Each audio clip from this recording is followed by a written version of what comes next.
le froid vient stimuler l'organisme. Il y a le froid a énormément de vertus et il vient stimuler au global l'organisme. Donc ça a une action sur le sommeil, sur la digestion, sur le stress, sur l'inflammation, sur la douleur. Donc c'est une chouette pratique.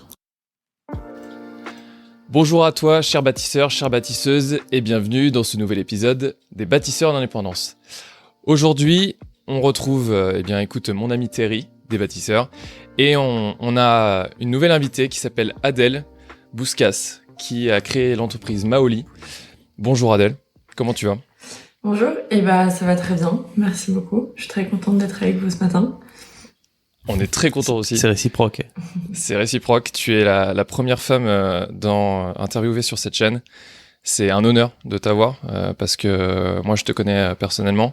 Du coup, tu t'es lancé il y a pas très longtemps et je suis ravi de t'accueillir sur cette chaîne avec Thierry parce que du coup, on va pouvoir parler de plein de choses et on va pouvoir surtout parler d'un nouveau sujet qui est quand même assez important, qui est le bien-être physique. Je vais te laisser te présenter. Oui, carrément. Donc du coup, bonjour à tous. Moi, c'est Adèle, j'ai 24 ans. Et là, j'ai lancé il y a quelques mois, il y a 8 mois, Maoli. Donc Maoli, c'est une entreprise qui est dans le bien-être, qui a pour objectif de redorer une pratique qui est naturelle et ancestrale, qui s'appelle le bain dérivatif. Et pour ça, j'ai lancé une gamme de produits qui sont des poches de froid, qui sont durables, françaises, qui ont pour objectif de rafraîchir la zone du périnée et qui s'appliquent donc hommes comme femmes. Je sais pas si vous avez remarqué, on sent qu'il y a la maîtrise du pitch. Ouais. Bain dérivatif, du coup, c'est quoi ce terme un peu technique Alors, si tu rentres un petit peu dans le détail. Ouais, alors c'est pas si technique que ça. En fait, le bain dérivatif, c'est ce qu'on utilisait avant avec les bidets dans les salles de bain. Donc maintenant, en France, on n'a plus trop de bidets, mais il y en a toujours pas mal en Espagne, en Italie. Et c'est une pratique d'hygiène vitale qui consiste à venir se rafraîchir la zone du périnée avec de l'eau fraîche. Sauf qu'aujourd'hui, quand on n'a plus de bidet, on utilise justement des poches de froid adaptées pour la zone. Et en fait, c'est une pratique qu'on utilisait beaucoup dans l'ancien temps pour tout ce qui était épisode de fièvre, faire baisser les inflammations. Et en fait, le froid vient stimuler l'organisme. Il y a le froid a énormément de vertus et il vient stimuler au global l'organisme. Donc ça a une action sur le sommeil, sur la digestion, sur le stress, sur l'inflammation, sur la douleur. Donc c'est une chouette pratique. Waouh. Ouais, il y a beaucoup de choses liées à ça. Ouais, c'est incroyable. Okay. Et du coup, comment toi, t'en es venu à découvrir ces bienfaits ? C'est une très bonne question parce que rien ne me prédestinait, je pense, à ça. En fait, j'ai connu par le biais de ma maman qui a testé cette pratique dans le cadre de elle, soucis de santé. Ça a super bien marché de son côté. Donc, elle a un peu insisté pour que moi, je réessaye pendant une période de télétravail, stress, hiver, infection urinaire, etc. Et en fait, je faisais la pratique donc avec des poches de froid pendant que je télétravaillais pendant des heures. Et en fait, c'était hyper agréable. Et c'est comme ça que un jour j'ai eu l'idée en me disant mais en fait c'est dingue que personne ne connaisse alors qu'aujourd'hui dans le marché bien-être il y a énormément de choses qui se passent. Il y a 4-5 ans, moi je disais à mes amis j'ai testé les culottes menstruelles, les cups menstruels, tout ça et tout le monde me regardait en mode mais qu'est-ce que tu nous racontes? Et en fait je me suis dit mais peut-être que c'est la même chose pour ce produit-là. J'ai envie de recréer un univers autour de la pratique, autour du concept, créer un produit français et démocratiser tout le discours qu'il y a avec et le rendre beaucoup plus accessible et pétillant. Et comment de la découverte, tu en es passé à une idée entrepreneuriale parce que tu sais, on a tous des idées, des trucs qu'on se dit c'est fou que ça n'existe pas, mais en fait il manque le petit pas pour finalement vraiment lancer le projet. Alors c'est mon premier vrai projet entrepreneurial, mais j'avais déjà eu un autre projet avant et en fait c'est très sur l'intuition. Je savais que à partir du moment où là cette idée, je savais que j'allais la réaliser. Est-ce que ça allait marcher, business rentable, je sais pas. Mais en tout cas, je savais que j'allais aller jusqu'au bout et dès que j'ai eu l'idée, j'ai appelé ma mère, je lui ai dit, je sais, maman, je sais, je vais le faire, je sais. Enfin, j'avais fêté ça, je pense, en boucle. Et le lendemain matin, je suis arrivée à IRIG, donc l'école où j'ai fait mon master, qui est dans l'entrepreneuriat. Donc j'étais déjà dans cette dynamique de vouloir entreprendre après mon master. Et de là, j'en ai parlé à tout le monde. Mais vraiment, quand je dis tout le monde, c'est que tout le monde. Donc je me suis arrêtée. Parle à quelle période exactement ? Parce que là, du coup, ça fait 8 mois que t'as lancé, mais t'as eu l'idée quand ? Donc je me suis lancée en octobre 2022 et c'est en décembre 2021 que j'ai eu l'idée. Donc pendant 1 an, j'imagine que tu as fait mûrir l'idée. T'as peut-être essayé de tester ton marché. Comment t'as procédé ? Au début, j'étais en mode je vais lancer les deux en même temps parce que j'étais en alternance plus mon master et je me suis dit je lance mon activité en même temps. Donc pendant 2 mois, j'étais à fond. Donc c'était tout ce qui était études de marché, surtout compréhension de la pratique, parce que moi aujourd'hui, je suis pas du tout thérapeute. Donc il fallait que j'ai une certaine légitimité à en parler. Études de marché, sur tout ce qui est produit, tout ce qui se passe, etc.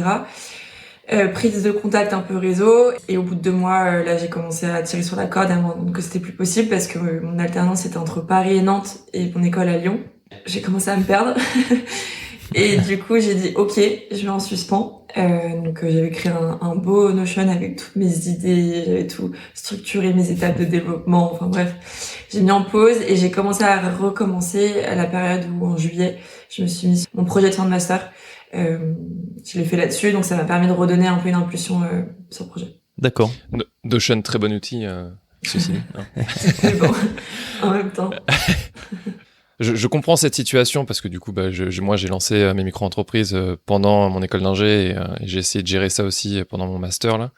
Faut avoir la force de se dire, ok, j'arrête parce que là, je peux plus et je reprendrai quand ça sera plus calme. Il faut quand même avoir cette force mentale de se dire ça, d'arrêter parce que généralement, quand t'es la tête dans le guidon, t'as envie, tu vois, malgré que ça va pas trop peut-être physiquement, t'as envie de continuer, tu vois. Ouais, je suis tout à fait d'accord, mais là, moi, j'étais vraiment à un stade où alors c'était même plus une question d'envie de projet, mais c'est juste que j'avais j'avais des responsabilités dans mon autre alternance comme toi, j'imagine aussi aujourd'hui, et du coup c'était plus demain j'ai quelque chose à rendre, je peux pas me permettre de me projeter sur mon projet qui aura lieu seulement dans 1 an, donc j'étais carrément obligée, quoi. D'ailleurs, ça on en a déjà parlé dans un autre podcast, c'est que c'est très dur de lancer 2 boîtes en même temps, ça demande une force colossale et puis ça va te mettre des coûts qui sont vraiment très durs à encaisser et qu'il est plus facile de se dire ok, j'ai déjà eu cette idée, j'ai fait un peu mûrir, maintenant je me lance, je brûle mon bateau, j'ai plus que ça et je le fais à 100%. Est-ce que toi en es là ou alors comment ça s'est passé pour toi, le fait de relancer l'activité? Déjà, est-ce que t'es à l'aise avec la notion de brûler son bateau, tu vois? Alors peut-être expliquez-moi ce que vous voyez par là. C'est le fait de pas te laisser le choix. C'est-à-dire que, tu vois, imaginons que t'as un emploi, t'es stable, t'as l'habitude, tu te dis bon ok, je lance une seconde activité et ça va être un side project, ça va me prendre quelques heures par semaine. En fait, il risque de jamais aboutir ce truc-là puisque tu donnes pas assez d'efforts, pas assez d'engagement. Et puis t'as toujours la sécurité de toute façon, donc pourquoi t'irais te mettre en danger, pourquoi t'irais fournir plus d'efforts? Et le fait de dire bon ok, j'arrête ce premier boulot et maintenant je me concentre à 100% sur mon nouveau projet. Là t'as plus le choix, tu vois, tu dois réussir.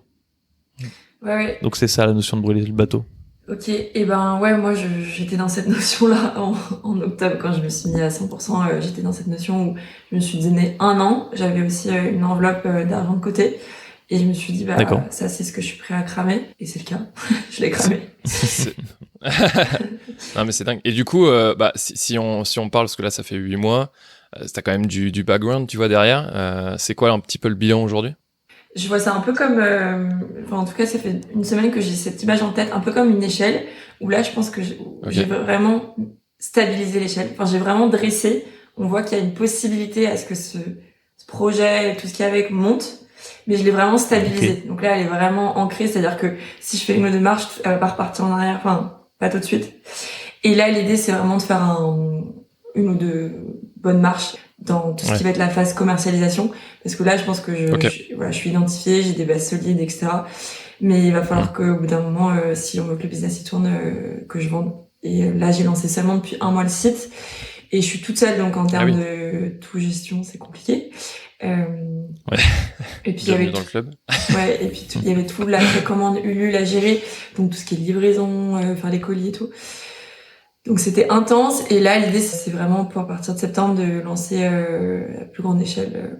Donc t'as dit quelque chose d'intéressant là, c'est Ulule. En fait Ulule c'est une plateforme de financement participatif donc qui a pour objectif de proposer sous 2 formats, soit sous format de don, donc sans rétribution, soit sous format de contrepartie pour financer son projet, avancer la trésorerie et ainsi pouvoir permettre de produire et aussi se faire connaître. Et du coup moi j'ai proposé sur 1 mois ma gamme de produits avec de base, je pensais faire 20% de réduction, mais là, on était plus sur du 40% de réduction. J'étais très généreuse. Et puis, donc, voilà. Et ça dure, en fait, il y a un temps donné. Et l'idée, c'est vraiment faire une campagne de communication pour inciter les gens à venir sur ce délai-là, participer pour soutenir, être le premier un peu ambassadeur aussi du projet et avoir les produits en avant-première aussi. Et moi, ça a super bien marché, donc j'ai fait... alors chacun fixe son objectif, comme il le souhaite. Moi, mon objectif, c'était 100 produits. Je voulais vendre 100 produits. Enfin, mon objectif était de 226%, et du coup, j'ai vendu 226 produits. Incroyable. En précommande. C'est bien. Ouais, et puis il y avait quand même la possibilité de faire des dons pour ceux qui se sentaient pas encore à l'aise de tester. Et en tout, je suis assez transparente là-dessus, ça m'a fait récolter 8 500 €. Wow. Donc plutôt un bon début. Mais après, c'est comme tout, hein, la trésor, ça part vite. Et surtout que là, t'as vendu avec une grosse réduction, donc même si tu fais des marges, elles sont beaucoup plus réduites. Donc en tout cas, c'est très bien parce que ça t'a ancré dans le fait que, ok, ça peut le faire. Le produit, il peut être acheté, t'as déjà conquérir des gens, donc c'est top, ça te donne une première marche. Donc je comprends ce que tu disais, le fait de stabiliser l'échelle. C'est ce qu'on appelle la traction marché. Enfin, je pense que là, tu as ta traction marché, tu sais que ça peut fonctionner. Comme tu l'as dit, tu as une base solide. Maintenant, il y a plus qu'à, entre guillemets, développer puis scaler, quoi. C'est pour ça que là, je suis un peu en train de stabiliser aussi cet été, c'est que c'est un produit qui est pas connu. Il y a une réticence vis-à-vis aussi parfois de l'émotionnel, donc on est sur du froid qui touche une zone intime. Et moi, je cible principalement les femmes, mais je veux pas non plus. Enfin, je m'adresse quand même aussi un peu aux hommes. Donc bref, et du coup, il y a quand même la notion de prix, surtout dans le contexte actuel où le niveau argent c'est compliqué. Il y a une notion de prix où là, je pense que ça a aussi bien marché parce que j'ai vraiment fait des prix accessibles. Et j'ai eu plein de retours de gens qui m'ont dit franchement ça va et tout, parce que c'est un produit qui est durable, qui se réutilise. Donc moi, niveau récurrence, c'est aussi dans mon modèle qu'il va falloir que je travaille ça. Mais complètement. Là, avec mon expert comptable hier au téléphone. On en a parlé longuement parce que là j'étais en micro, je passe en société, donc il y a tout ce qui est aussi notion de TVA. Les prix vont un petit peu encore augmenter. Et il y a ce stress où je vais augmenter un petit peu, mais pas non plus trop, parce que sinon je vais perdre les gens. Enfin, donc ça c'est complexe. C'est vrai que cette notion de prix, elle est hyper délicate et moi je te rejoins là-dessus parce que généralement quand tu te lances dans l'entrepreneuriat, c'est le piège, c'est-à-dire que tu sais, t'as envie d'avoir des clients. Donc, augmenter les prix, finalement, c'est très difficile pour un entrepreneur ou une entrepreneuse. Comment tu gères ça? Est-ce que t'as quand même des prix qui sont cibles, ou alors t'y vas un peu à tatillon? C'est une bonne question. En fait, puis moi, je sais pas. Moi, j'ai fait des études de commerce avant, et j'ai ce cours de marketing qui résonne dans ma tête. Sur une stratégie de prix où il faut jamais c'est soit tu les mets très bas pour pénétrer le marché, soit tu les mets très haut, mais que pour augmenter un prix c'est très complexe, tu vois. Du coup moi sur un lancement où en étant solo et puis même tu vois au niveau de ma process de production, tu vois, j'ai fait qu'une seule prod et puis faut que ça se rôde un petit peu, j'ai des économies d'échelle potentielles, tu vois, c'est pas encore lisse, tu vois, je suis pas en train de produire de manière industrielle, donc c'est hyper complexe à calculer. Mais aujourd'hui, comment je procède, je pense que peut-être que dans un an, je te dirais que c'était pas la bonne façon de procéder, mais je crois beaucoup à l'intuition et j'écoute. Moi, ma personnalité, j'écoute énormément les gens. Je suis quelqu'un d'empathique de base et même si c'est pas avec des gens que je connais, j'observe énormément même des gens qui parlent pas, dans la rue, les comportements humains, ça me passionne vraiment.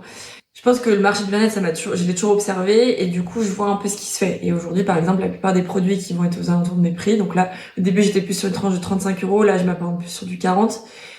J'essaie de garder la notion de 39 pour, tu vois, que tu sois un peu moins dans le 40. Donc voilà, la perception. Ça, c'est du marketing. Ouais, la valeur. Et ça marche, hein. Ça marche. Mais par contre, je me dis, la plupart des produits qui se trouvent sur le marché aux alentours de 40 € sont des produits périssables et consommables. Moi, c'est pas le cas. Ouais. Donc, du coup, je me dis, à terme, je pourrais quand même encore gratter un petit peu, mais il faut juste que ça devienne plus connu, tu vois, cette pratique, parce que les gens, ils vont dire, je vais pas mettre le prix si... T'as quand même deux leviers pour moi dans cette stratégie pour augmenter les prix. C'est de jouer à mort sur l'émotion, et après, ça va être la preuve sociale. Une fois que tu auras plusieurs personnes qui commenceront à en parler, ça va se faire plus naturellement. Et tu vois, là, je pense à un truc.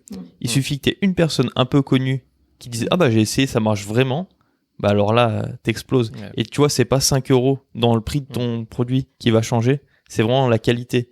Donc, ça devrait pas être un problème, je pense, si t'as vraiment la bonne communication et t'as la preuve sociale. Ouais.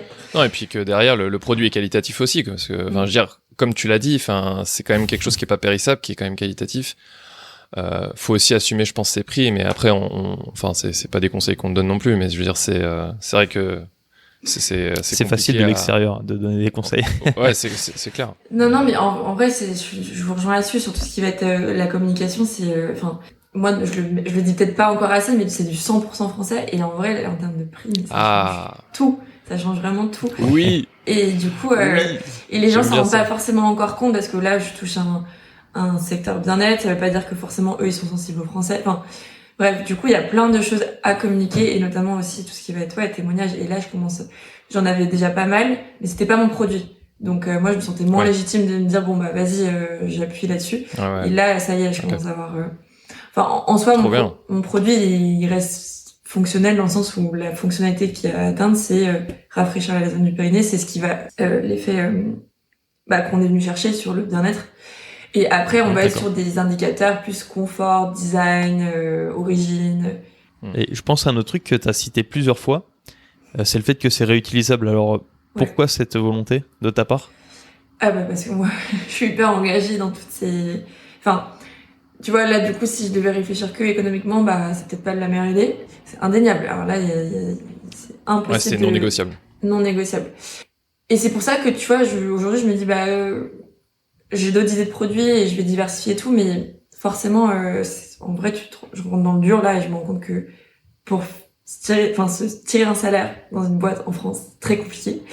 Mais en tout cas, pour moi, si ça sera pas ce projet, ça sera peut-être un autre. Mais moi, c'est indéniable que je veux que fournir clé en main une pratique où que elle soit depuis chez toi accessible, tu puisses la réutiliser. Pas faire bêtement payer les gens, mettre de l'argent par les fenêtres et en plus de ça, polluer quoi bêtement. C'est bien d'avoir des valeurs, c'est cool que tu les portes comme ça. Puis c'est clairement lié au nôtre, hein, donc. Ouais, j'avais vu, c'est top. Bon, on a déjà eu beaucoup d'informations, mais là c'était vraiment de la technique. Maintenant, je veux savoir un petit peu ton cheminement. Aujourd'hui, tu en es où vraiment sur la phase de commercialisation, puisque j'ai compris qu'il y avait la première preuve qui s'était faite grâce à Ulule. Comment tu vas faire pour accélérer ? Tu nous as parlé peut-être d'avoir quelqu'un. Tu vois, t'es resté un peu flou. Donc, c'est quoi tes prochaines étapes ? Et surtout, comment tu te sens par rapport à ça ? C'est top secret. Non, je rigole. ouais. Et écoute, en vrai, là, je suis dans la phase où, en vrai, post-Ulule, ça m'a rendu KO. Enfin, vraiment, niveau énergie. Du coup, j'ai eu un peu de mal à me relever. Et là, ça fait, du coup, notamment les vacances, m'ont un petit peu aidé. Je suis en train de préparer, en termes de stratégie, la rentrée. Donc, pour te donner des éléments concrets de réponse. Déjà, là, je suis en train de mettre en place une stratégie de prescription. Parce qu'en fait, encore une fois, c'est dans mes valeurs, mais je suis solo dans le projet et au début, j'ai hésité, je me suis dit, ok, est-ce que je m'associe pas? Et là, j'ai fait le pari de me dire, ok, non, je ne m'associe pas, je porte ce projet jusqu'au bout. Par contre, il va falloir que je m'entoure, collaboration, synergie, etc. Du coup, je travaille énormément avec des naturopathes. Je pense que j'ai 1 ou 2 naturopathes par jour au téléphone, partout en France. Wow. Et l'idée, c'est de mailler à l'échelle nationale, on va dire, des points un peu de référence. Et puis même surtout juste avec des personnes qui sont intéressées par le projet, avec qui j'ai un bon feeling, de leur proposer, déjà de leur raconter l'histoire. Parce qu'en fait, je vends pas seulement la pratique, je vends aussi une histoire. Enfin, je vends aussi ce que j'ai créé, pourquoi, le fait que ce soit français, le cheminement, etc. Et de proposer des codes de réduction et que eux puissent toucher une commission dessus. Pourquoi j'ai fait ça ? Parce que toute seule, j'y arriverais pas. Enfin, en vrai, je suis en totale transparence là-dessus. Ou alors, dans ce cas-là, il va falloir des années. Et je pense que j'ai besoin d'être entourée, de fédérer autour de ce projet. Donc, c'est un peu la stratégie que je mets en place. Je la mets au niveau des naturopathes et dans un second temps, ça sera au niveau des sages-femmes, je pense. Parce qu'il y a un vrai besoin au niveau des sages-femmes. Et du coup, j'échange aussi énormément, pareil, 1 ou 2 fois par jour, avec des comptes sur les réseaux sociaux, parce que tout ce qui est bien-être en termes de Instagram, tout ça, il y a beaucoup de comptes qui donnent des bons conseils, etc. Et du coup, on essaye de se faire un peu des échanges de visibilité, ce genre de choses. Et en effet, la cible postpartum est ultra intéressée. Et j'essaie d'aller là-dessus. Donc ça, c'est une de mes stratégies. Et sinon, là, c'est plus un moyen, mais je recrute une alternante à partir de septembre en com. Et l'idée, c'est c'est d'affirmer à partir de septembre. J'aimerais bien faire une campagne de com plus affirmative, de manière globale, parce que j'en ai fait une, mais sur Ulule, et là, j'aimerais bien que ce soit plus global. Ouais, et puis que ça soit aussi géré par quelqu'un d'autre, un peu spécialisé dans le domaine, même si ça reste un ou une alternante, quoi. Bah, en fait, ouais, il y aura quand même un bon temps je pense, de formation au début, parce que c'est un profil plutôt junior, etc. Mais c'est l'idée. Et pourquoi septembre? Parce que en fait, la saisonnalité après elle va commencer un peu à baisser. Je propose des produits froids, donc je pense qu'en novembre-décembre, les gens vont être un peu moins intéressés. C'est pour ça que là, j'ai quand même un petit stress cet été, c'est qu'il faut que je vende un petit peu. Et sinon, j'en ai d'autres, je pense, des axes de réponse, mais je peux t'en donner un autre qui vient à l'esprit. J'ai fait un événement de lancement de la marque à Paris, qui a très bien marché sur le point de vue événementiel. Mais ce qui est intéressant là-dedans, c'est que la proximité, je pense, c'est l'élément peut-être le plus important de mon projet, mon produit aujourd'hui. Et tu vois, je le vois bien même sur mon Instagram, le réseau que j'ai. Tu vois, j'ai pas une communauté qui est énorme, mais par contre, j'ai une communauté qui est ultra engagée. Ouais. Je compare avec une autre amie qui a peut-être 3-4 fois le nombre de followers, mais on est sur les mêmes bases de stats, d'ouverture, de lecture, de réponse sur les stories, etc. C'est dingue. Et je pense que c'est aussi ma façon d'être en termes de personnes. Et c'est ce que j'essaie de retranscrire dans la marque. Donc, je préfère avoir moins de personnes, mais avec qui j'ai des interactions, que d'en avoir plein, mais qui me connaissent à moitié la marque, le produit, qui je suis, etc. Et tout ça pour dire que l'événement, en fait, on était 40 personnes. T'avais plus de 50% qui avaient déjà financé le projet à la campagne Ulule. Et il y en a à peu près à nouveau 25% qui ont acheté en live pendant l'événement. Donc en fait, il y a peut-être 3 ou 4 personnes qui sont reparties de l'événement sans avoir acheté. Donc le taux de conversion intéressant avec la proximité du discours, de tout ça. Et donc c'est pour ça que j'ai l'idée de faire pas mal de...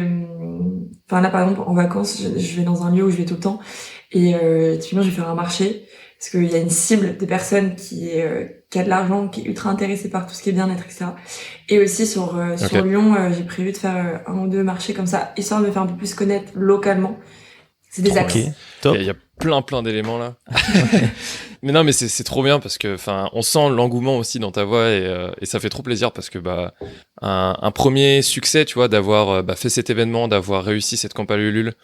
Et puis t'as mentionné 2 notions qui sont clés et qui nous tiennent à cœur aussi avec Terry, c'est cette notion de savoir se reposer et cette notion de savoir s'entourer, tu vois.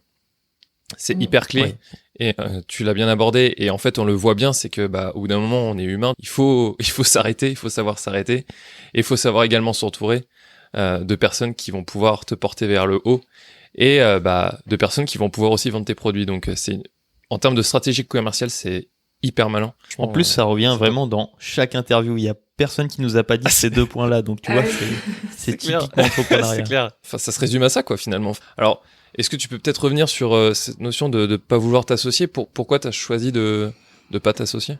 En fait, c'est pas que j'ai choisi de pas m'associer, c'est que aujourd'hui, j'ai pas de possibilité. J'ai pas rencontré une personne où je me suis dit. Et en fait, à un moment, j'ai vraiment creusé. Je me suis dit, ok, je fais une démarche, je poste LinkedIn, nanana.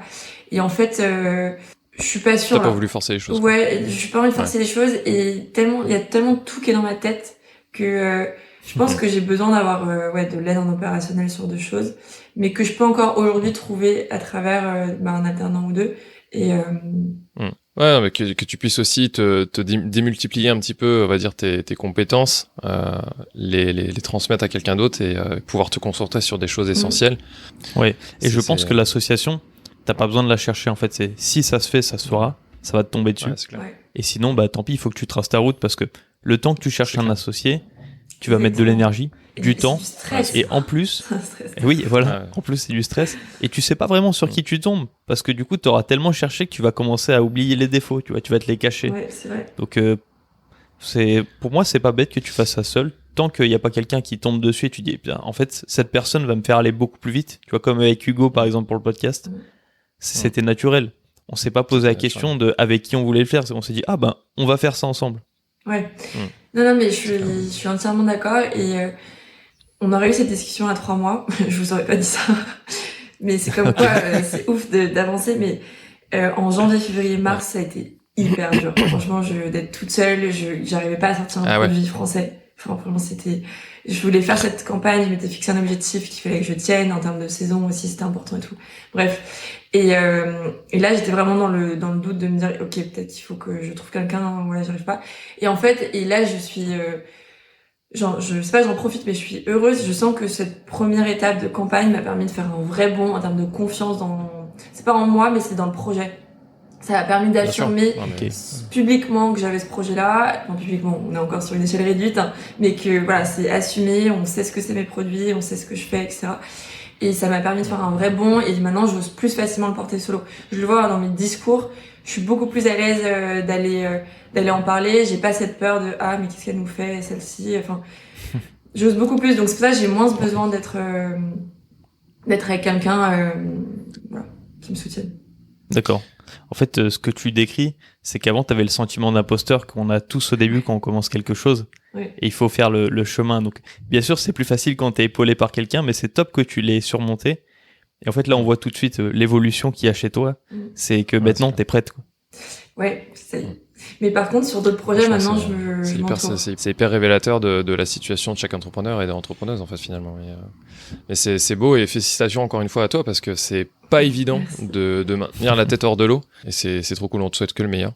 Et du coup, tu parles de cette notion de fabrication française, je reviens sur ça, hein, et vous me pardonnerez, mais moi, c'est quelque chose qui m'intéresse, mais surtout qui me tient à cœur, parce que moi, je prône le français, je prône le local. Enfin, si vous savez pas, moi, je tiens et je développe une boîte qui s'appelle Sillage, qui fabrique du mobilier sur mesure. Voilà. Je vous laisse aller voir mon site internet qui s'appelle sillage.co, que j'ai refait récemment, qui est très joli. J'ai fait moi-même. Vous me direz ce que vous en pensez. Et d'ailleurs, je le fais pour moi, mais on va le faire pour aussi Maoli et puis pour Adèle. N'hésitez pas à la suivre sur LinkedIn, sur Instagram. Moi, je la suis sur Instagram. C'est hyper sympa parce qu'elle fait plein de trucs. Et puis effectivement, elle est proche de sa communauté, donc ça fait vraiment plaisir. On peut te suivre sur quoi? Parce que du coup, tu as ton site aussi sur lequel on peut aller regarder tes produits. Ouais, on peut acheter sur mon site. Instagram, LinkedIn. C'est les trois principaux, ouais. Après, j'ai Facebook pour la cible plus âgée, mais... Pardon. Ok, ouais, carrément. Non, mais... mais il faut. Et qui sont plus âgés. On reste transparent sur cette chaîne. Ouais. Bon, ok, trop cool. Et donc, du coup, je reviens sur cette notion de fabrication française. Alors déjà, il y a une notion où t'as dit que c'était un peu galère. Comment t'as fait? À qui tu fais appel? Et c'est quoi tes processus? Aujourd'hui, il existe des poches de froid sur le marché qui sont pas forcément dédiées pour le périnée, mais qui existent et qui sont plus ou moins fonctionnelles. Mais sauf qu'en termes de confort et de poids, c'était jamais l'idéal. Donc moi, j'ai tout acheté. Okay. J'ai tout acheté ce qui existait. Ah ouais. J'ai regardé les fabricants, forme, taille, poids, etc. Et j'ai fait vraiment une analyse multi-critères, tu vois, à l'ancienne, entre guillemets. Et je me suis fait ce tableau en me disant, ok. Et en fait, du coup, j'ai fait un dessin de la forme idéale, que j'ai toujours en top secret quelque part. Et donc moi, j'ai ma liste de fournisseurs fabricants en France de poches de gel, où j'ai tous appelé en disant, coucou, moi je veux vendre des poches de froid pour le périnée, est-ce qu'on peut travailler ensemble? Et en fait, tout le monde m'a dit, en fait, nous, on fait pas du sur-mesure, donc regardez notre catalogue. Le catalogue, on était soit sur 900 grammes de poches de froid, donc 900 grammes dans ta queue, ton gasson, ça arrive au niveau de tes pieds, c'est pas possible. Et donc, du coup, donc c'était soit le poids qu'elle n'allait pas, soit la taille. On était sur un carré ou un truc beaucoup trop grand. Et du coup, la raison derrière ça, c'était que eux, pour faire du sur-mesure, il fallait des milliers de quantités. Chose que je pouvais pas m'engager en tant que jeune entreprise, impossible. Et surtout, j'avais besoin de prototypes. Donc, il fallait financer aussi un prototype, enfin bref. Et puis, moi aussi, au-delà de ça, je voulais une forme particulière. Et le plastique, on est sur par exemple, du thermocellage pour des poches, donc le procédé. Et du coup, on est sur thermocellage comme un fer à lisser. Donc, c'est droit. Alors que moi, je voulais quelque chose de circulaire, beaucoup plus design et confort. Okay. Et donc, du coup, là, c'était même plus des milliers de pièces, c'était des millions de pièces, parce qu'en fait, c'était même pas un moule à injection plastique, mais c'était je t'avoue que j'ai perdu le nom. Mais bref, il y avait un procédé c'était beaucoup trop cher et impossible en lancement. Et en fait, j'ai eu la chance d'une fois de tomber sur un fournisseur français qui est plutôt dans le côté... Alors, il vend pour des grosses boîtes, que ce soit parapharmacie, pharmacie, même des industries du luxe, etc., des poches de froid. Mais bah voilà, l'entrepreneur authentique, quoi. L'entrepreneur qui a sa petite usine paumée en France et qui m'a pas lâché, en fait. Qui m'a dit, mais Adèle, ton projet, ça me botte. Moi, je pars à la retraite dans pas longtemps. Mon fils reprend l'usine. Ah ouais. Mais j'y vais, quoi. Viens, on trouve une solution. Donc, on a cherché des solutions et tout.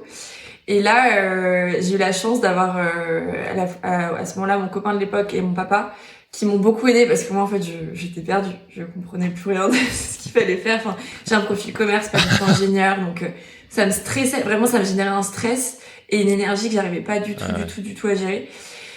Donc, ils m'ont aidé sur cette partie-là, soit en prise de contact avec ce fournisseur, soit, en fait, pour essayer de trouver une solution de procédé plus artisanal pour au moins tester le procédé. Ok. Et après, voir si on peut l'industrialiser ou pas. Donc, on a acheté plein de choses, de matériel, etc. Sauf que ça s'avérait être un peu quand même complexe, surtout sur le temps qui était donné. Et du coup, j'ai un peu réaccéléré les choses. C'était soit j'ai contacté la junior entreprise de l'INSA, et la junior entreprise de l'INSA m'a fait... mais franchement, c'est canon ce qu'ils font, mais c'était trop conseil. Moi, j'avais besoin de bim bam boum, clé en main concret. Donc, je me suis dit, ok, non, j'ai pas l'argent là pour le moment, je peux pas faire ça. Les juniors entreprises, juste pour le détail, c'est des étudiants dans des écoles, souvent des grandes écoles, qui vont pouvoir faire un projet pour toi contre une rémunération, mais qui est faible. Et donc là, en l'occurrence, c'est l'INSA. Et franchement, la junior entreprise de l'INSA de Lyon, enfin canon. J'ai rien à dire. Petite pub pour eux aussi. On leur fait un coucou. Et carrément. on en est revenu à quelque chose de plus simple. Donc, et en fait, j'ai eu d'autres entrepreneurs au téléphone sur de la lingerie menstruelle, rien à voir. Et ils m'ont dit, Adèle, il faut que tu arrêtes, il faut que tu sortes le plus facilement possible et le plus rapidement et productible un produit. Ouais. Et donc là, je me suis dit, ok, ça me rappelle des cours en plus, proposition de valeur, fonctionnalité, c'est quoi? La fonctionnalité, c'est rafraîchir le périnée avec tel ou tel critère en 2, 3, 4, confort, poids, etc. Et là, je me suis dit, ok, bah, je pars sur une forme standard, thermocellée, donc c'est un rectangle. Beaucoup moins sexy comme je l'espérais, mais le taf, il est là. Genre, mon MVP, il est là, et ça sera ma première version produit, mais tant que je sais pas si vraiment il y a un engouement du marché, je peux pas m'emballer sur des formes. Et du coup, c'est de là où on est parti sur une forme plus standard avec mon fournisseur qui m'a pas lâché. Et sous deux formes, du coup, on a trouvé une autre solution, c'est-à-dire on fait 2 tailles, une grande, une petite, comme ça en termes de confort et tout ça. D'accord. Et voilà. Ça, c'est sur la partie poche de gel, ouais. Voilà, petite histoire. Non mais c'est trop bien parce que du coup t'es vraiment passé par aussi les phases MVP, enfin business design et en fait de savoir t'es parti un peu en live mais comme tous hein, on veut que ça soit parfait, on veut que les planètes s'alignent, on veut que tout soit nickel parce que c'est notre bébé, tu vois. Et au final avec l'entourage et franchement c'est incroyable que tu aies pu rencontrer cet entrepreneur qui a cette usine et puis que tu puisses aussi être entouré via ta famille pour en fait converger et aller à l'essentiel, avoir quelque chose. Alors, on parle de quick and dirty. Là, c'était pas dirty, tu peux pas le faire dirty, mais au moins c'était quick, tu vois, et easy, quick et easy, que tu testes, que tu valides ton marché. Ouais, mais c'est plein. Enfin, tu vois, c'est intéressant d'en parler parce que tu te rends compte de l'apprentissage quand t'es dedans, tu t'en rends pas compte. Ah ouais. Là, avec du recul, c'est ça quelque chose. Ça fait du bien d'en parler aussi. Bon. Du coup, quelle est la prochaine étape sur cette forme justement? Comment tu vas faire pour converger du basique à ta forme idéale? Bah ça, c'est des trucs où j'étais incapable d'être dedans le dernier mois. Et là, je commence à me remettre. Moi, il y a des choses que j'aimerais améliorer. C'est à la fois le design et c'est à la fois la composition du gel. Et là, pour le coup, l'idée, c'est d'aller vers quelque chose d'encore plus durable en termes de composition de matière. Et sur la forme... Bah, je t'avoue que là, c'est encore toujours le point d'interrogation. C'est le vide un peu. Ouais. Work in progress. Ok. Ouais, parce que en fait, je pense que c'est peut-être ma première année de retour de bilan qui pourra me permettre de me dire, ok, est-ce que je peux aller me permettre d'aller voir un investisseur et me projeter sur une industrialisation d'une autre forme. Là, aujourd'hui, c'est pas le cas. D'accord. Donc, et du coup, t'es plus à l'aise quand même maintenant avec cette histoire de gérer, on va dire, la production. Parce que du coup, finalement, il faut que tu aies toutes les casquettes et aussi notamment cette casquette production. Eh ben, beaucoup plus, mais ça reste sur celle qui me stresse. Enfin, en vrai, parce qu'en fait, c'est ce qui va représenter ce que le client a en main. Donc, c'est le concret, c'est le truc le plus concret, en fait. Et donc, c'est le truc qui me stresse le plus. Et du coup, Oui, mais tu vois, je me sens pas encore assez assertive, assez affirmative. Avec d'autres fournisseurs je pense que à terme, je vais l'être plus, mais pour plus négocier, pour pouvoir être plus les délais des fournisseurs. Franchement, c'est leur métier aussi, c'est normal. Eux aussi ont d'autres trucs à gérer, comme moi, je suis en retard sur plein de choses, mais donc j'arrive de mieux en mieux, mais c'est un truc qui me stresse en termes de gestion quand ça arrive, les stocks, les commandes. Enfin, en fait, il faut que le temps que ça se rôde un peu, quoi. Ouais, bien sûr. T'es sur le chemin, hein, clairement. Ouais. En vrai, Terry, il est ingénieur méthode de base, donc c'est pareil. Si t'as des questions ou des choses comme ça, on l'a déjà proposé à Mathieu. Parce que Mathieu Laurençon que tu connais, il monte une usine. Mais Terry, je pense que, si jamais t'as des questions ou quoi. Ouais, j'aurais quelques conseils si tu veux. Avec plaisir, carrément. C'est ça qui est trop cool aussi, ouais, exactement. On allait dire la même chose. C'est ça qui est trop cool avec les bâtisseurs d'indépendance, c'est qu'on est en train aussi de créer une communauté avec des communautés. Trop et bien. Du coup, ça c'est hyper riche. C'est un super pouvoir tu peux accélérer, tu peux demander des conseils. Donc ça c'est trop cool. Trop bien. Si tu nous écoutes, que tu suis Adèle éventuellement et que voilà tu découvres les bâtisseurs d'indépendance, nous ce qu'on fait c'est qu'on interviewe des entrepreneurs et des entrepreneuses qui ont osé se lancer comme Adèle et comme tous les autres qu'on a interviewés, qui sont autour de nos âges, tu vois, autour des 25 ans et qui se sont lancés quoi. Et on veut montrer que c'est possible, tu vois, de se lancer, que ce soit durant les études ou même juste après les études. Mais c'est-à-dire que voilà, il y a pas besoin d'être expert, il y a pas besoin d'avoir toutes les connaissances du monde pour pouvoir se lancer, il faut juste oser, tu vois. Donc à la fois on essaye de effectivement rassembler une communauté de personnes qui aimeraient s'entourer et puis aussi de créer en interne chez nous une petite communauté d'entrepreneurs et d'entrepreneuses qui puissent partager les bonnes pratiques. Donc d'ailleurs moment pub, si vous voulez d'autres personnes comme ça, pensez à vous abonner et pareil, plus on sera nombreux, plus on pourra soutenir les jeunes entrepreneurs. Donc, venez avec nous, partagez nos contenus, comme ça on pourra aider encore plus de monde. De ouf. Je vous en enverrai peut-être quelques-uns. Ah, c'est top, merci. C'est gentil. J'aime bien aussi parler un petit peu de l'aspect planification, business model, business plan. Est-ce que tu as fait une projection sur 5 ans ? Est-ce que tu t'es projeté un petit peu sur l'avenir ? Ou t'essayes de voir au fur et à mesure ? Ouais, en vrai, je l'ai fait parce que, tu sais, parcours entrepreneur, incubateur, tout ça, on te le demande, à différents temps forts. C'est vrai. Je trouve que c'est un truc hyper dur. À ce stade, peut-être dans 3 mois, j'arriverai plus. Surtout sur le marché, tu vois. Je sais pas, je vendrais des trucs des trucs où t'as l'habitude, ça serait peut-être plus facile. Mais là, j'arrive pas, j'ai du mal. Mais je l'ai fait sur 5 ans. Et en fait, je l'ai fait du coup avec notre directeur d'école, donc petite pub pour lui. Et vraiment là, je reconnais que c'est une super idée. On l'a fait dans l'autre sens. On est parti l'année 5 et on s'est dit, ok, qu'est-ce que je veux gagner en termes de salaire dans 5 ans? Et ensuite, on a fait en dégressif. Et en fait, ça m'a paru logique.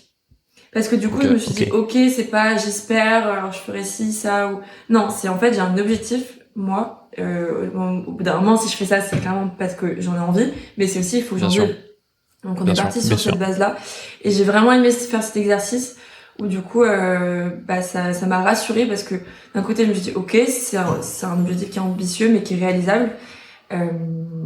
Et voilà. Et du coup, à chaque fois, on a incorporé, du coup, ça veut dire que si on fait ce chiffre d'affaires, il y a au moins un ou deux salariés en plus, 1 ou 2 alternants, et on a fait comme ça. Et tu vois, ça, parce qu'en fait, du coup, quand tu connais le salaire que tu veux tirer, le salaire, c'est ce qui représente peut-être 60% de tes dépenses, tu vois, voilà. Ça, on a tiré très très rapidement, en mode entonnoir. Et voilà, maintenant, il faut que je le reprenne en outil de suivi officiel. Et c'est pour ça que je vous dis, à partir de septembre, j'ai envie de vendre cet été, je prends. Mais à partir de septembre, je vais mettre des vrais KPI. C'est fort ce qu'il a fait. Il est très pédagogique quand même parce que tu vois, tu pars d'un endroit où tu dis je sais pas comment faire. Il dit bon, allez, hop, on fait un rétro-planning et ça en découle. C'est super. Ça, c'est vraiment la force de l'entourage. C'est clair. J'ai adoré faire cet exo. Je comprends. D'ailleurs, les KPI, par contre, on va peut-être les définir. C'est les. Ça, on pourra revenir dessus, mais j'ai fait. C'est un bon conseil à donner. Avant de partir en vacances pour 3 semaines, j'ai fait une roadmap sur 2 mois. ou tout ce que je voulais accomplir sur les 2 derniers mois pour partir en vacances vraiment sereine. Enfin, vraiment. Et là, je l'ai relu hier parce qu'en fait, c'est un ancien boss qui me coach. Et je l'ai relu en me disant, bon, est-ce que je suis bien dans ma roadmap et tout. Et un de mes indicateurs, c'était avoir 15 prescripteurs pour le fin juillet. 15 prescripteurs fin juillet. Et sinon, ce que je peux peut-être donner en sales pour la rentrée de septembre, vu que j'aimerais faire une campagne de com, j'aimerais vendre au moins un produit par jour. Enfin, qui est une vente. Trop bien.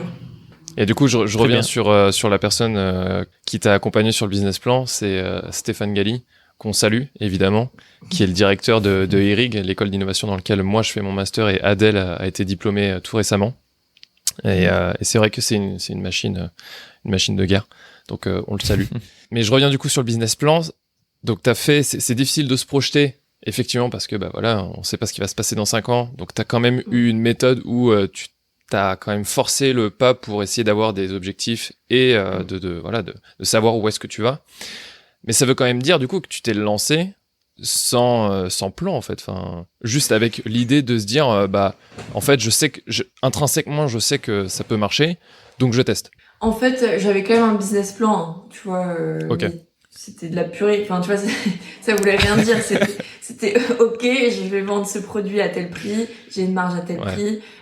Oui, c'était light, quoi. Ouais. Mais donc oui, j'en avais quand même un. Et après, c'est pas un conseil du tout, hein, parce que je pense que moi, c'est peut-être ce qui va me prêcher d'avoir quelqu'un plus qui va venir tenir les chiffres. Mais moi, c'est ma force à moi aussi. C'est peut-être mon défaut, mais c'est ma force aussi.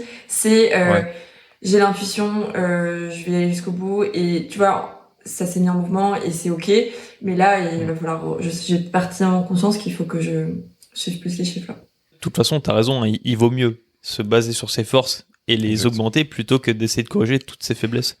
Tu auras quelqu'un au bout d'un moment pour corriger ça. Mais c'est clair. Mais toi, là où t'as ta valeur ajoutée, c'est là où t'as tes forces et que tu améliores encore, puisque tu vas devenir, c'est peut-être un peu fort ce que je veux dire, mais parmi le top 1% dans ce domaine-là. Et du coup, tu pourras déléguer le reste. C'est joliment dit. En fait, tu dépenses plus d'énergie à te concentrer, comme tu disais, Terry, sur tes faiblesses et ne pas concentrer sur tes forces, alors que c'est juste des barrières mentales, et que en te concentrant sur tes forces, même si c'est pas parfait, mais en fait, dans tous les cas, t'avances plus vite que si tu te mettais des bâtons dans les roues, tu vois. Donc, et en plus, tu l'as déjà fait, hein. Tu l'as dit au niveau de ta communauté, les gens que t'as vus, les échanges que tu as. Et ça paye. Ça, c'est ton côté émotionnel, donc continue à forcer là-dessus, ça va marcher. Ouais, clairement. Ouais. On a hâte de voir ce que ça va donner. Ouais. Et puis comme on dit à chaque fois, franchement, ça sera avec grand plaisir qu'on puisse t'accueillir plus tard, en tout cas dans quelques mois ou dans quelques années, pour voir un peu l'évolution. Parce que c'est aussi l'objectif, c'est de voir, d'inviter des entrepreneurs et des entrepreneuses sur cette chaîne, les voir à un stade initial et de les voir à un autre stade, tu vois, d'évolution, que ce soit dans le succès ou dans l'échec, parce qu'évidemment, on peut pas prédire l'avenir. Vous voir grandir en fait, en même temps que nous. Et puis, c'est le principe de la chaîne. Exactement. Si moi j'ai une dernière question. Ah oui, pardon, vas-y, Adèle. Non, c'est ce que j'allais suggérer pour ce podcast, pardon. Ce côté, en fait, c'est trop bien les podcasts, mais chaque personne va en tirer des apprentissages, des réussites, des échecs, à un instant précis. Enfin, mine de rien, c'est par rapport à un état, une situation, et puis après, peut-être 6 mois après, ils se repassent autre chose. Et je pense je connais pas beaucoup de podcasts qui font ce truc-là où ok, on s'est dit ça il y a 1 an. Maintenant, t'en es où? Qu'est-ce que t'en penses? Enfin, donc je pense que ça peut être super intéressant. Ouais. Bah, c'est gentil. Bon, tant mieux si t'es intéressé. Du coup, on te réinvitera prochainement. Exactement. Les podcasts sur l'entrepreneuriat, il y en a des dizaines. mais l'objectif, c'est aussi de vous montrer des gens qu'on connaît pas forcément, mais qui ont autant de choses à nous apporter et qui sont aussi proches de nous, parce que t'as des gens, c'est à chaque fois on parle du meilleur sales, du meilleur marketeur, etc. Mais en fait, au final, il y a aussi des gens qui font des choses, tu vois, françaises, avec des produits qui sont concrets. C'est aussi intéressant de voir qu'il n'y a pas que du digital, mais il y a aussi des projets qui sont avec de la production, avec du français, avec des valeurs qui sont aussi proches des nôtres, notamment celle environnementale. Donc écoute, c'est trop bien. Moi, je te souhaite le meilleur. J'aurais une dernière question. On a quand même la question de fin qui est dans tous les épisodes. Exactement. C'est de savoir qui t'inspire, qui t'a inspiré et qui t'inspire au quotidien. Waouh, c'est dur. Sur le plan vraiment entrepreneurial? Ça peut être dans n'importe quel domaine. N'importe quoi. Déjà, alors là, en tête, les personnes qui me sont venues, c'est des femmes. Okay. Et à chaque fois, je vais les citer, mais le dénominateur commun, je pense, c'est vraiment l'authenticité que je perçois. Après, qu'elle soit vraie ou pas, j'en sais rien, parce que je les connais pas. Enfin, certaines, je connais pas. En entrepreneuse, Justine Hutto, qui est quand même dans un domaine qui est plutôt proche du mien. Je trouve que c'est assez... La marque Respire. Absolument. Qui est assez controversée. Et puis, j'écoutais encore un de ses podcasts, c'est quand elle a fait sa campagne Ulule. Et pareil... ouais, elle est beaucoup adorée, comme beaucoup pas appréciée, j'ai l'impression. Et sinon, mais alors je sais pas pourquoi, j'ai cette personne qui me vient en tête, c'est, comment elle s'appelle? Je crois que c'est Lucie Lucas, qui est une actrice française. En fait, elle joue dans elle joue dans une série qui s'appelait Clem, où en fait, elle a 16 ans, elle tombe enceinte. Et bref, peu importe sa série, mais c'est juste que aujourd'hui, donc elle est actrice française, plutôt bien réputée. Elle a créé sa propre vie dans le sens où aujourd'hui elle a monté, je crois, une sorte de petite école de permaculture dans un domaine qu'elle a racheté en France. Elle a plein de projets très humanistes, très authentiques, très vrais. C'est une personne que je trouve assez inspirante. Mais en vrai, je pense qu'il y en a plein d'autres. Hein. Mais et sinon, au quotidien, mine de rien, ma sœur et ma maman. C'est beau. Mon petit cœur encore. On a dernièrement, de dernier podcast, on a comment Baptiste Capel qui nous a dit que la personne qui l'inspirait le plus, c'était son frère. Donc, comme quoi la famille, c'est hyper important. Entourez-vous, purée. Quand on est soutenu par la famille, on est 1000 fois plus fort. Merci Adèle. Merci beaucoup pour le temps que tu nous as accordé. C'était trop bien et on te souhaite encore une fois le meilleur. On vous dit toujours la même chose. Continuez d'évoluer et d'investir. Ciao. Ciao.